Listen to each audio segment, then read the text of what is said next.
My fellow Americans, I'm speaking to you tonight from the Oval Office. Before I begin, let me speak to important news from earlier today. After 8 months of non-stop negotiation, my administration, by my administration, the ceasefire and hostage deal has been reached by Israel and Hamas, the elements of which I laid out in great detail in May this year. This plan was developed and negotiated by my team, and will be largely implemented by the incoming administration. That's why I told my team to keep the incoming administration fully informed, because that's how it should be, working together as Americans. This will be my final address to you from the American people from the Oval Office, from this desk as president. And I've been thinking a lot about who we are, and maybe more important, who we should be. Long ago, in New York Harbor, an ironworker installed beam after beam, day after day. He was joined by steel workers, stonemasons, engineers. They built not just a single structure, but a beacon of freedom. The very idea of America was so big, we felt the entire world needed to see. The Statue of Liberty, a gift from France after our Civil War. Like the very idea of America, it was built not by one person, but by many people, from every background and from around the world. Like America, the Statue of Liberty is not standing still. Her foot literally steps forward atop a broken chain of human bondage. She's on the march, and she literally moves. She was built to sway back and forth to withstand the fury of stormy weather, to stand the test of time because storms are always coming. She sways a few inches, but she never falls into the current below. An engineering marvel. The Statue of Liberty is also an enduring symbol of the soul of our nation. A soul shaped by forces that bring us together and by forces that pull us apart. And yet through good times and tough times, we've withstood it all. A nation of pioneers and explorers, of dreamers and doers, of ancestors native to this land, of ancestors who came by force, a nation of immigrants who came to build a better life, a nation holding the torch of the most powerful idea ever in the history of the world, that all of us are created equal, that all of us deserve to be treated with dignity, justice, and fairness, that democracy must defend and be defined and be imposed, moved in every way possible. Our rights, our freedoms, our dreams. But we know the idea of America, our institution, our people, our values that uphold it are constantly being tested. Ongoing debates about power and the exercise of power. But whether we lead by the example of our power or the power of our example. Whether we show the courage to stand up to the abuse of power or we yield to it. After 50 years at the center of all of this, I know that believing in the idea of America means respecting the institutions that govern a free society. The presidency, the Congress, the courts, a free and independent press. Institutions that are rooted, they just might not reflect the timeless words, but they echo the words of the Declaration of Independence. We hold these truths to be self-evident. Rooted in the timeless words of the Constitution, we the people. Our system of separation of powers, checks and balances. It may not be perfect, but it's maintained our democracy for nearly 250 years, longer than any other nation in history that's ever tried such a bold experiment. In the past 4 years, our democracy has held strong, and every day I've kept my commitment to be president for all Americans through one of the toughest periods in our nation's history. I've had a great partner in Vice President Kamala Harris. It's been the honor of my life to see the resilience of essential workers getting us through a once-in-a-century pandemic, the heroism of service members and first responders keeping us safe, the determination of advocates standing up for our rights and our freedoms, instead of losing their jobs to an economic crisis that we inherited. Millions of Americans now have the dignity of work. Millions of entrepreneurs and companies creating new businesses and industries, hiring American workers, using American products.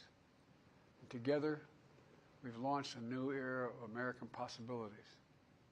One of the greatest modernizations of infrastructure in our entire history, from new roads, bridges, clean water, affordable high-speed internet for every American. We invented the semiconductor, smaller than the tip of my little finger, and now is bringing those chip factories and those jobs back to America where they belong, creating thousands of jobs. Finally, giving Medicare the power to negotiate lower prescription drug prices for millions of seniors. And finally, doing something to protect our children and our families by passing the most significant gun safety law in 30 years and bringing violent crime to a 50-year low, meeting our sacred obligation to over 1 million veterans so far who are exposed to toxic materials, and to their families, providing medical care and education benefits and more for their families. You know, it will take time to feel the full impact of all we've done together. But the seeds are planted, and they'll grow and they'll bloom for decades to come. At home, we've created nearly 17 million new jobs, more than any other single administration, a single term. More people have health care than ever before. And overseas, we've strengthened NATO. Ukraine is still free. And we pulled ahead of our competition with China. And so much more. I'm so proud of how much we've accomplished together for the American people. And I wish the incoming administration success, because I want America to succeed. That's why I've held my duty to ensure a peaceful and orderly transition of power, to ensure we lead by the power of our example. I have no doubt that America is in a position to continue to succeed. That's why my farewell address tonight, I want to warn the country of some things that give me great concern. This is a dangerous and that's a dangerous concentration of power in the hands of a very few ultra-wealthy people. And the dangerous consequences if their abuse of power is left unchecked. Today, an oligarchy is taking shape in America of extreme wealth, power, and influence that literally threatens our entire democracy, our basic rights and freedoms, and a fair shot for everyone to get ahead.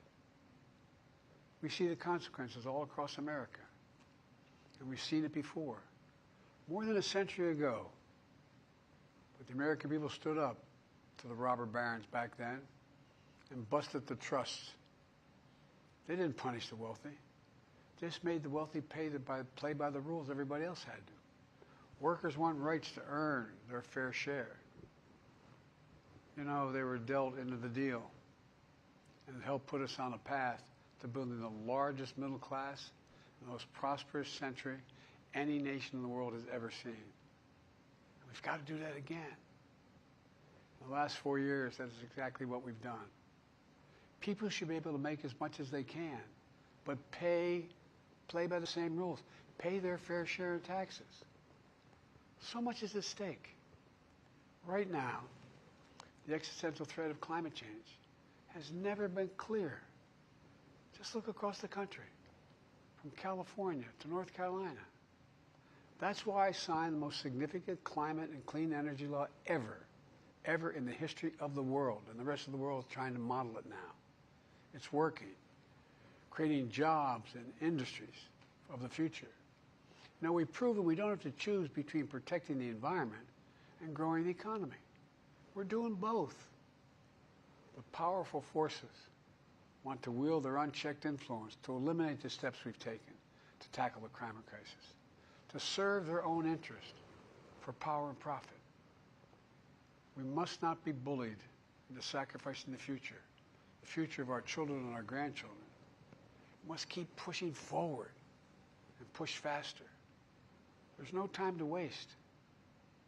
It's also clear that American leadership in technology is an unparalleled source of innovation that can transform lives. We see the same dangers of the concentration of technology, power, and wealth. You know, his farewell address, President Eisenhower spoke of the dangers of the military-industrial complex. He warned us then about, and I quote, the potential for the disastrous rise of misplaced power, end of quote. 6 decades later, I'm equally concerned about the potential rise of a tech-industrial complex that could pose real dangers for our country as well. Americans are being buried under an avalanche of misinformation and disinformation, enabling the abuse of power. The free press is crumbling. Editors are disappearing. Social media is giving up on fact-checking. The truth is smothered by lies told for power and for profit. We must hold the social platforms accountable to protect our children, our families, and our very democracy from the abuse of power. Meanwhile, artificial intelligence is the most consequential technology of our time, perhaps of all time. Nothing offers more profound possibilities and risks for our economy and our security, our society, for humanity. Artificial intelligence even has the potential to help us answer my call to end cancer as we know it. But unless safeguards are in place, AI could spawn new threats to our rights, our way of life, to our privacy, how we work, and how we protect our nation.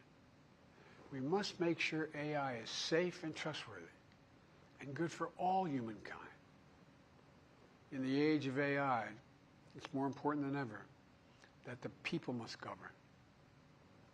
And as the land of liberty, America, not China, must lead the world in the development of AI. You know, in the years ahead, it's going to be up to the president, the presidency, the Congress, the courts, the free press, and the American people to confront these powerful forces. We must reform the tax code, not by giving the biggest tax cuts to billionaires, but by making them begin to pay their fair share. We need to get dark money. That's that hidden funding behind too many campaign contributions. We need to get it out of our politics. We need to enact an 18-year time and term, for the strongest ethics reforms for our Supreme Court.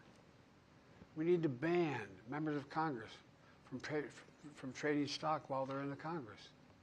We need to amend the Constitution to make clear that no president is immune from crimes that he or she commits while in office. The president's power is not limited. It's not absolute, and it shouldn't be. And in a democracy, there's another danger to the concentration of power and wealth. It erodes a sense of unity and common purpose. It causes distrust and division. Participating in our democracy becomes exhausting and even disillusioning. And people don't feel like they have a fair shot. We have to stay engaged in the process. I know it's frustrating. A fair shot is what makes America, America. Everyone's entitled to a fair shot. Not a guarantee, but just a fair shot. An even playing field. Going as far as your hard work and talent can take you. We can never lose that essential truth, remain who we are. I've always believed, and I've told other world leaders, America can be defined by one word: possibilities. Only in America do we believe anything is possible. Like a kid with a stutter from modest beginnings in Scranton, Pennsylvania, and Claremont, Delaware, sitting behind this desk in the Oval Office as President of the United States. That's the magic of America. It's all around us. Upstairs in the residence of the White House, I've walked by a painting of the Statue of Liberty I don't know how many times. In the painting, there's several workers climbing on the outstretched arm of the statue that holds the torch. It reminds me every day I pass it of the story and soul of our nation and the power of the American people. There's a story of a veteran. This is a veteran, the son of an immigrant, whose job was to climb that torch and polish the amber panes so rays of light could reach out as far as possible. He was known as the keeper of the flame. He once said of the Statue of Liberty, quote, "speaks a silent universal language, one of hope that anyone who seeks and speaks freedom can understand." Yes, we sway back and forth to withstand the fury of the storm, to stand the test of time. A constant struggle, a short distance between peril and possibility. But what I believe is the America of our dreams is always closer than we think. And it's up to us to make our dreams come true. Let me close by stating my gratitude to so many people, to the members of my administration, as well as public service and first responders across the country and around the world. Thank you for stepping up to serve. To our service members and your families, it's been the highest honor of my life to lead you as Commander-in-Chief. And of course to Kamala and our incredible partner, the historic Vice President. She and Doug have become like family. And to me, family's everything. My deepest appreciation to our amazing First Lady who's with me in the Oval today. For our entire family. You're the love of my life and the lives of my love. My eternal thanks to you, the American people. After 50 years of public service, I give you my word. I still believe in the idea for which this nation stands. A nation where the strength of our institutions and the character of our people matter and must endure. Now it's your turn to stand guard. May you all be the keeper of the flame. May you keep the faith. I love America. You love it too. God bless you all. And may God protect our troops. Thank you for this great honor.